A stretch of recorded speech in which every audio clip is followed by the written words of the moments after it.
To our do now here. So today, for our do now for grammar work, we're going to answer the question, what kind of sentence is this? Okay. Um, and just as a reminder, exclamatory means that it's to show strong emotion. And it's usually when someone's raising their voice or very stern, very strong emotion here. Okay. And raising of voices. So that's exclamatory.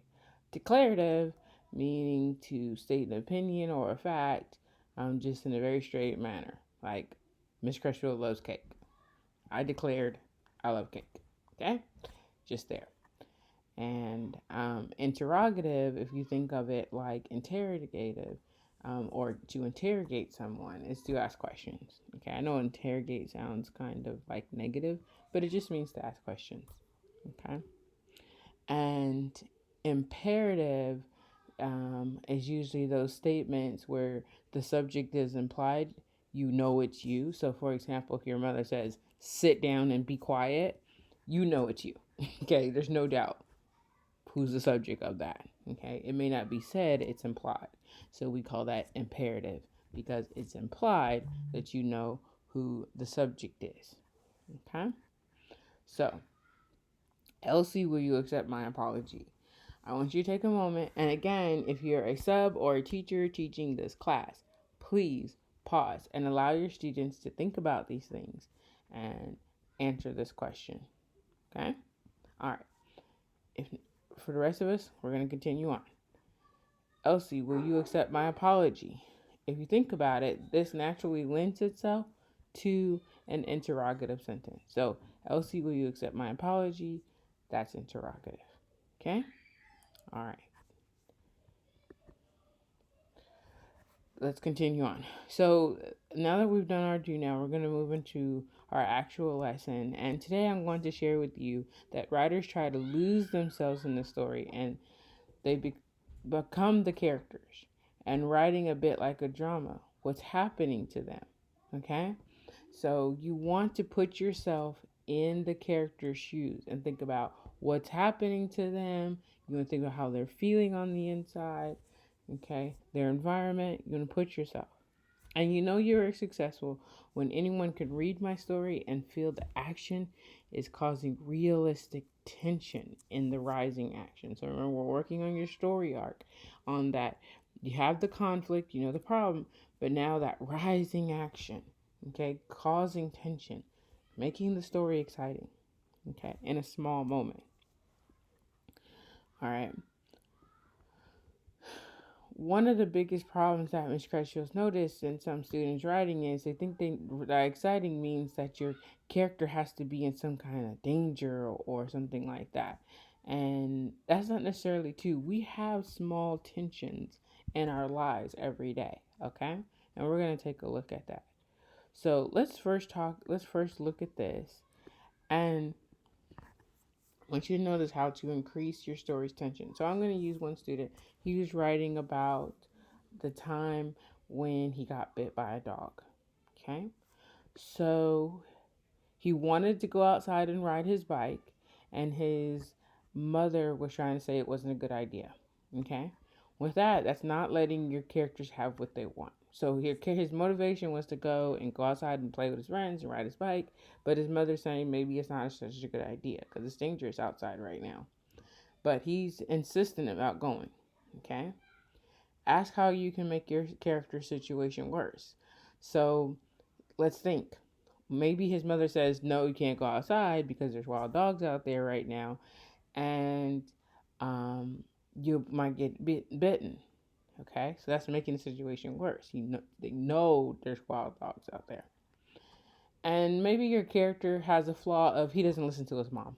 Like he's hard headed. He's just disobedient child and he doesn't listen to his mom. So he has flaws. Okay. And so he just sneaks out of the house. So that's conflict in the setting, right? He's sneaking out of the house to go ride his bike, anyways, in the story world.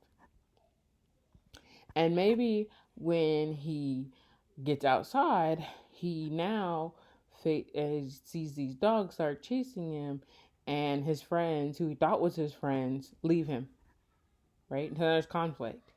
Okay, his friends ditched him. They're like, hey, you're on your own. Okay.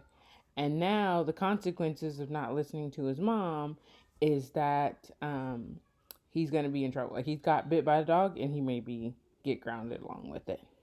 Okay. Notice how that's still a small moment story. It's still within time, but I've increased the tension. So all these bad things are happening to him. Okay. In a very small amount of time. That's what I want you to do in your story.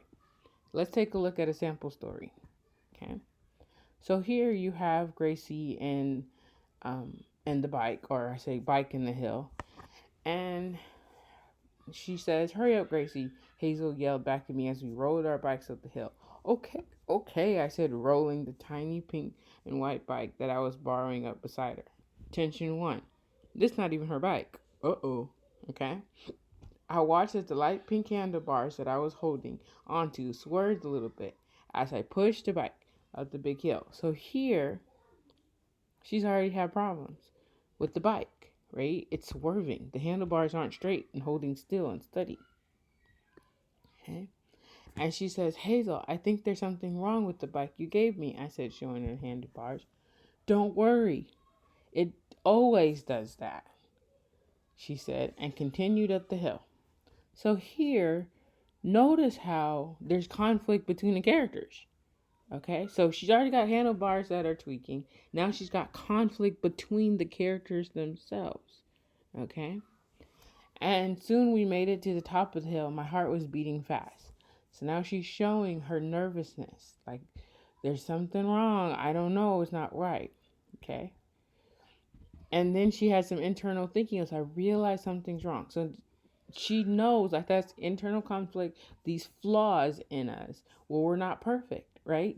Like, we get nervous, we get scared, we have bad feelings. We're flawed. Okay. Shouldn't we wear helmets? I asked Hazel, starting up even more worried. We don't have any helmets. Oop, conflict between characters. They don't even have helmets for. So here's her action with that conflict. Hazel replied, stepping over her bike and getting ready to go down the hill. So Hazel's like, I don't even care. I'm going to step over that bike that messed up her bike. And she took her bike and get ready to go down the hill. And she says, I'll go first and you'll come down after me, okay? So she's kind of like telling her, hey, I'm going to do it anyways. All right? So this character goes through this and she really builds you, this writer really builds you up. All this tension, okay? To all the way. And she keeps going because she says, just a second, she was half down the way down the hill and she was going really fast. And this didn't seem safe to me. So this internal conflict. And I decided to trust Hazel and hope for the best. Okay, so here's the climax. So all of this, I want you to notice. This is a very short intro, but that's fine. And then she comes in and she starts building that tension all the way up the hill. You are literally going to do this in your writing. You're going to build small things. My heart was pounding. I disobeyed my mom anyways and went outside. I ran upstairs, okay? And I ran down to the back of the backyard. I'm sorry, not upstairs. Downstairs, grabbed my bike, went out the back door and snuck out. These are little tensions that we build in our story that cause the reader to build in there with you. Realistic things that happen every day. Okay? All right, so let's go back to our slide here. If you're a teacher teaching this class, please allow your students to do the turn and talk, which is how does the author build tension? Okay, so let them take the time and make those notes. And then after you do that with the class, then you can start the video. But please allow the students time. Okay, pause the video. Don't just play.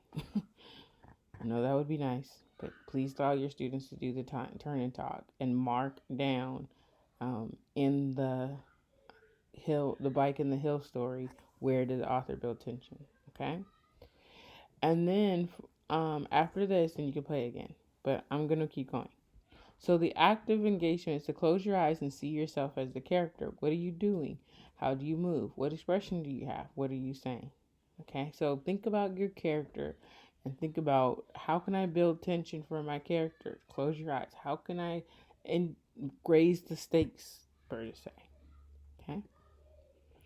All right. So, what I want you to do for independent time is I want you today to draft those actions into your storyline. So I actually want you to take those things that you did today as far as building tension and put it on your story arc. I call it the storyline here, which probably I need to fix. Let's go ahead and fix that. Okay? Into your story arc. Okay? Thinking about the notes that you were given and thinking about Gracie's story. How can I build tension and nervousness in my story? Okay? All right, so at this point, teacher, whoever, if you're teaching a class, please again pause so that your student can get this done. Okay, please don't just let it play. I'm asking you. All right, so after independent time, your homework is to finish the rising action of your story. Make sure that you're using your notes. Okay, all right, thank you for joining me. Thank you, teacher, whoever's playing this video. Have a good day.